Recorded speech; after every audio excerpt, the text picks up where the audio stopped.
Hey guys, it's Comic Guno, and today I'm doing The Amazing Spider-Man 668, and this is Spider Island Part 2. So let's talk about the cover. The cover is showing Peter fighting the Jackal, and I like the art for this cover because it's a lot like the art inside the issue, if you can see that. It's like the art inside it, so right there.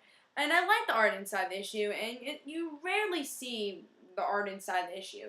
So I like that. Well, you rarely see the art inside the issue on the cover. Sorry. So you rarely see the art inside the issue inside the cover. So I really like that they showed the same art style for the cover. I like that. One thing I didn't like is the concept of the cover, and that is Peter fighting the Jackal. Now, Jackal wasn't in the issue that much, and Peter wasn't fighting Jackal in the issue. So I thought they could did a better concept for this issue, and hopefully we get a better concept for the next issue. Alright, so let's jump into the story.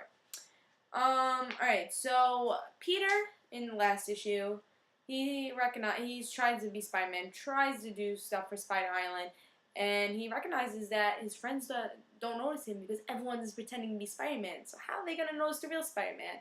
So Mary Jane kind of gives him an idea and says, you know what? I am gonna save the world, but in my way. And he says, oh, I'm Peter Parker and I have powers, just like the rest of everyone else. I'm not Spider-Man, but I do have powers just like everyone else in Spider Island. I'm gonna try to save people, try to get people who want to help with spider powers to try to defeat Spider Island. So that's really what the issue was about. And now Spider-Man is on the case to build anti-spider stuff for the mayor. And that's pretty much the end of the issue. And his girlfriend Carly is going to be helping him out. So, and also we get to see a little anti-venom in here, which I'll talk about as the review goes on. So I want to talk about the best part of this issue was definitely all the surprises, I would say. Because from the last issue, I was like, alright, so how are the Avengers going to find out who Peter is? Well, not who Peter is, but who Spider-Man is. How are they going to figure him out? How is he going to be a hero? And then such an obvious answer came in this issue, but I just totally missed it. And is Peter doesn't have to be Spider-Man to save the world. He could be Peter Parker because everyone else has spider powers. No one's gonna know that he was Patient Zero, as they say in this issue. No one's gonna know he's Spider-Man. So I thought that was brilliant because I did not see that coming. Now, another thing I thought was brilliant and did not see coming, and I've been really thinking about Spider Island because I've been excited for this story arc, and I've been excited for this story arc, and I've been enjoying this story arc. So I've been thinking about, alright, what's going to happen next year after I read the issue? Like, this could happen. But I can never think of such obvious answers. So then I thought to myself, in the beginning of Spider Island, I thought, how are millions of New Yorkers not going to have spider powers anymore? And in this issue, we find out anti-venom. A couple issues before Spider Island, we find anti-venom could take spider powers away by just scratching them. So obviously, anti-venom is a clue. I mean, how's anti-venom gonna do it? Is he gonna fight millions of spider people? Are they gonna use his blood somehow? Who knows how it's gonna happen? That's enjoying the story and seeing what happens. But also, Madam Web says the two Venoms, like in her, I always picture her having this like voice, like the two Venoms, because she could see the future. That's why I always picture it. So the two Venoms, Venom and Anti-Venom, will die. One of them will die, but they're important keys to Spider Island. So my guess, Venom is doing a really good job in Marvel, getting a lot of money, popular. I guess Anti-Venom's gonna die because he doesn't have a series. So, how's Anti-Venom gonna die? Who knows? I can't wait to see how it happens, and Spider Island keeps surprising me. Get to see little Mary Jane here. I like that because Mary Jane's one of my favorite characters. And I saw her in before even Spider Island happened. You see in promo just showing what's gonna happen to me as a Spider-Man. I saw Mary Jane have powers, and then she says, Peter, what have you done? And I saw that, I'm like, oh, Mary Jane's getting powers. Now how? And then I find out about Spider Island. I'm like, Mary Jane's getting powers. So I can't wait to see in Spider Island when Mary Jane gets powers. And also there's a cover of Mary Jane getting powers. So I can't wait to see what happens there.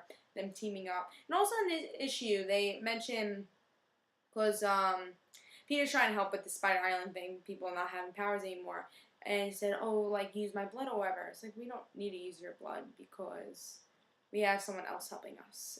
But Reed doesn't because he keeps it secret. Who's the people helping him? Now he says they know you best, so I can't wait to figure out who that. Maybe Mary Jane, but she's not a scientist, so but I can't wait. Maybe that's how she's in future journey adventures with him. Who knows? I think that would be cool if it is, but again, she knows him the best, so Reed knows Mary Jane. You know, the thing kept mentioning, "Oh, Mary Jane, I like Mary Jane." So maybe the whole FF, besides Spider-Man, is clued out on this one, knows that Mary Jane's trying to help somehow. So, can't wait to see what happens there. And I really enjoyed this issue. The only bad thing was that the art is kind of scary. I love the art. I do like the art for this because sometimes the art I'm not in love with in the series. But this style of art I really like. But when you see the people far away, for some reason the art gets a little sloppy, like where you see Spider-Man right there.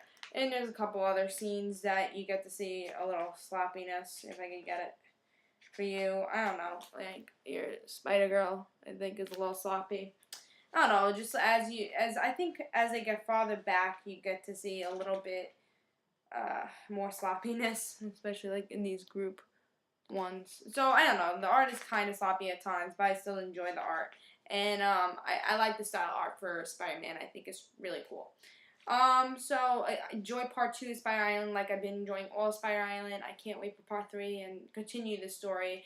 And maybe there will be more obvious things that will just say, "Oh, really? I should have thought about that," kind of things, but I probably won't think about them because I'll be like, "Oh no," you know, like it's like that saying goes, like the perfect hiding spot is right in front of you. So perfect thing is something that you never guess, you know.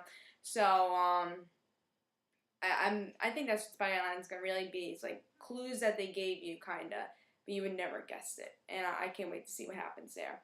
All right, so I say pick it up. I give it a 4.5. Again, just the art was a little sloppy and a little misleading of the cover, but great issue. Spy Island's going great. If you haven't read Spy Island, I really recommend it.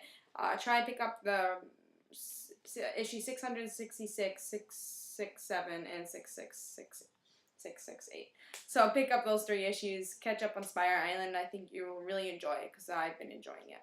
Alright, so this was Comic Uno, and I hope you enjoyed.